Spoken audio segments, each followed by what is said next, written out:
Kung nadaanan mo na ang Katipunan at nakita mo na ang Frankie's Steaks and Burgers, siguro ay kilala mo na rin ang 6 na taong gulang na si Bototoy, ang batang nagpupursiging kumita ng pera upang makabili at matikman nila ang masarap na pork empanada.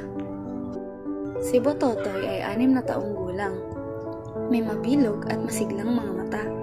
May mabilog din na pisngi at laging nakangiti. Kamiseta at shorts ang karaniwang suot, kasama ng maluwang nitong sandals. Mula Lunes hanggang Sabado, inaakyat ni Bototoy at ng kanyang ama, kasama ang mga kalaro niyang sina Nono at Itok, ang liku-likong landas mula Barangka hanggang likod ng Ateneo Grade School.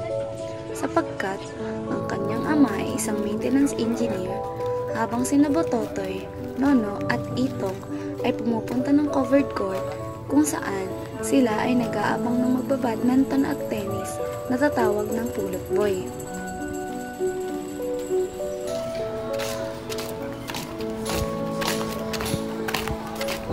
Bototoy, Nono, tara, tumambay tayo sa court. Tara, magabang tayo ng mga maglalaro na naghahanap ng tagapulot. Tara.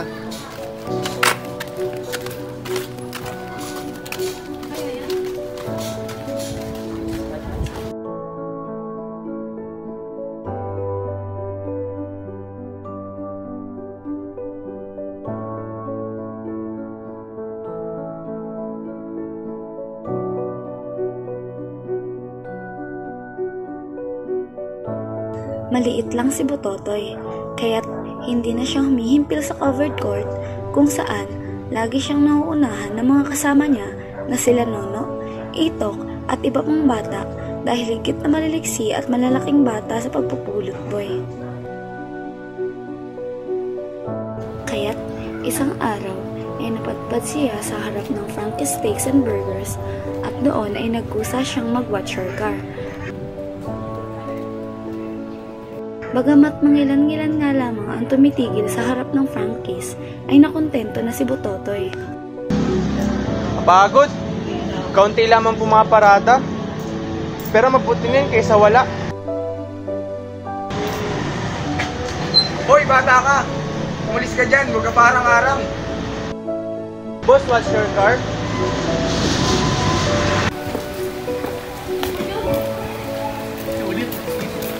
Tay, saglit lang po, bibili lang po ng pasalubong para kay Nining. O siya, sige, basta bilisan mo at tayo maghahapunan na.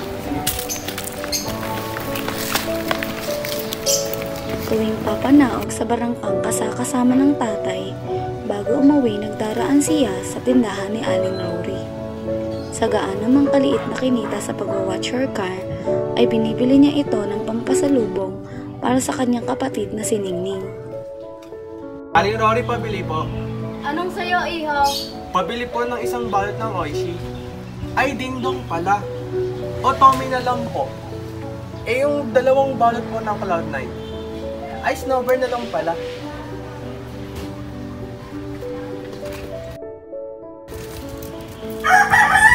Oh, isa yung number mo. Salamat po, Aling Rory.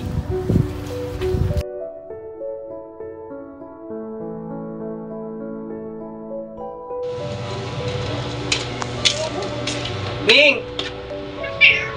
Hi, Kuya. Ito, pasalubong ko. Salamat, Kuya. Kuya, ano ang iuwi mo? Hindi ko sasabihin, sorpresa. Maraming klaseng candy? Maraming. Kapag marami ako nakuha ang pera, di mas marami akong mabibili sa'yo. Saan ko kukuha ang pera? Sa Katipunan, doon ako nagtatrabaho. Sa trabaho ni tatay? Hindi, mas malayo pa. Tatawid ka pa. Kung minsan gusto mo, inasama kita. Gusto ko, Kuya.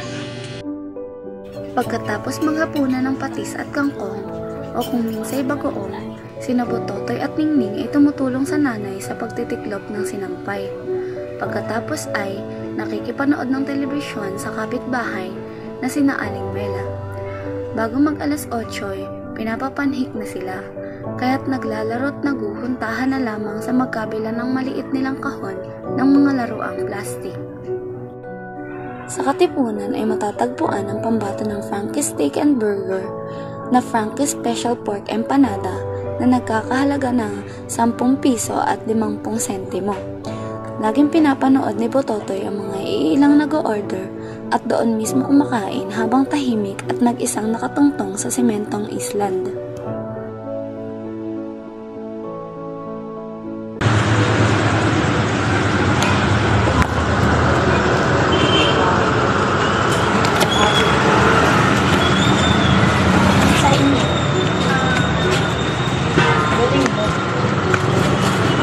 I always buy this. It's so sarap. Galing from the crust, Yeah, it's so manipis and it's so malutang, di ba? when you bite it, it's like manamis-namis. This one's really my tita's favorite. She'll go out and make lakad just to buy. It has giniling with no taba, and bacon bits, and chips, and raisins, and water chestnuts, and chopped onions, and carrots, and grated cheese. So different from the commercials when you buy in other places. How harang, and it's so potatoes, and it's so maalat, and it takes like flour. Pagyaman ko, kakain ako nun.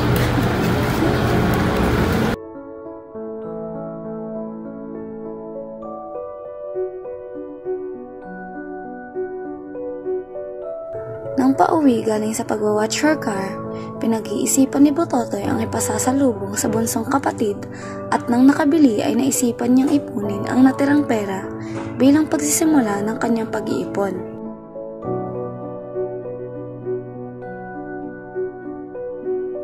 Kinabukasan ay nagising si Bototoy sa yugyog ng kanyang tatay, bagamat talos niya na sa umagang iyon ay manguhuli sina Nono at Itok ng alupihang dagat sa San Roque.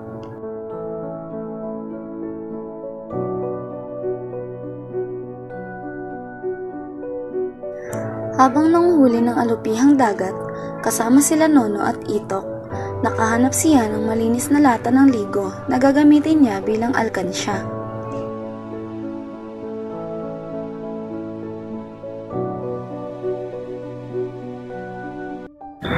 Kaya bago umuwi sa tindahan ni Aling Rory ay, higit pa siyang nagmuni-muni bago nagpa siyang bumili ng isang balot na tinapay na siyang pinasalubong niya kay Ningning.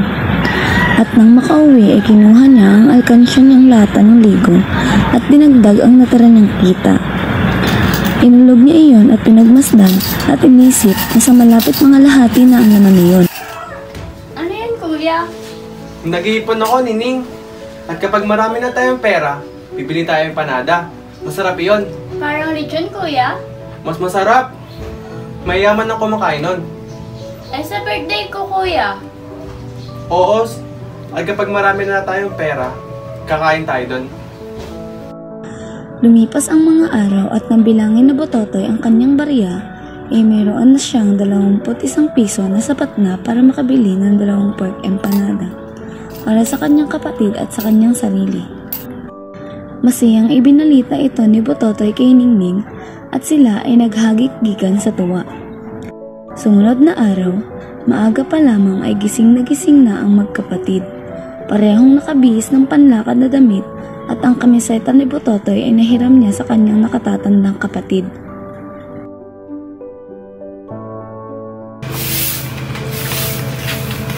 Aba, papasyal kayong dalawa. Birthday kami ni kuya. Okay, sige, mag-ingat kayo ha.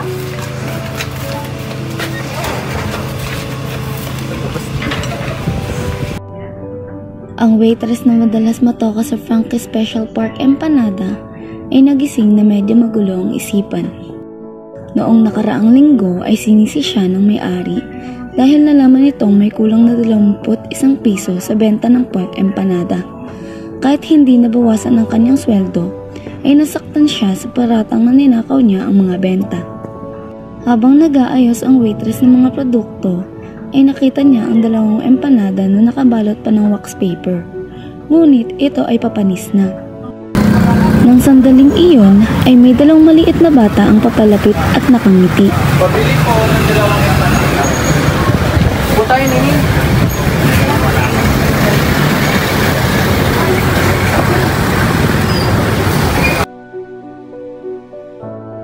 Iniabot ng waitress ang 2 lumang empanada at kinuha ang 21 inabot ng bata at 5 itong ibinulsa.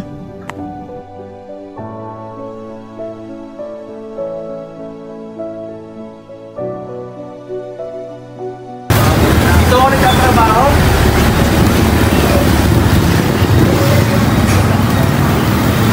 Kakanin mo ninyo yung balat kasi malutong. Sarap.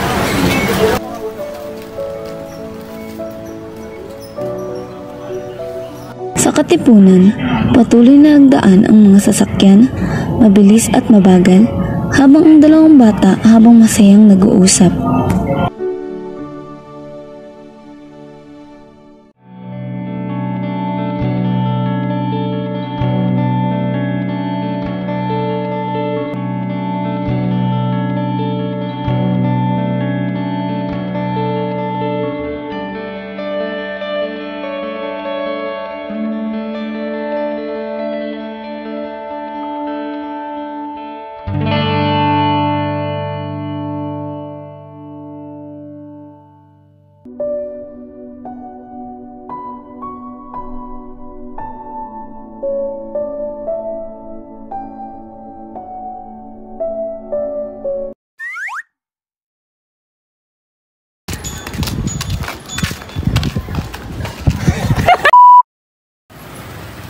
Hoy, bata ka!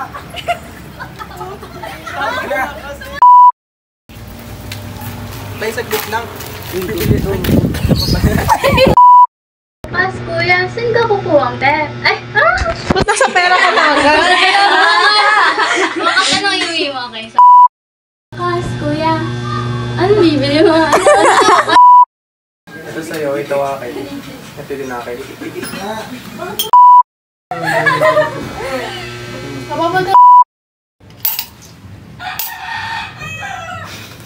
Uy, sabi ko si ano Eh, ganda! Nasa MB ka, te? I will keep this baby.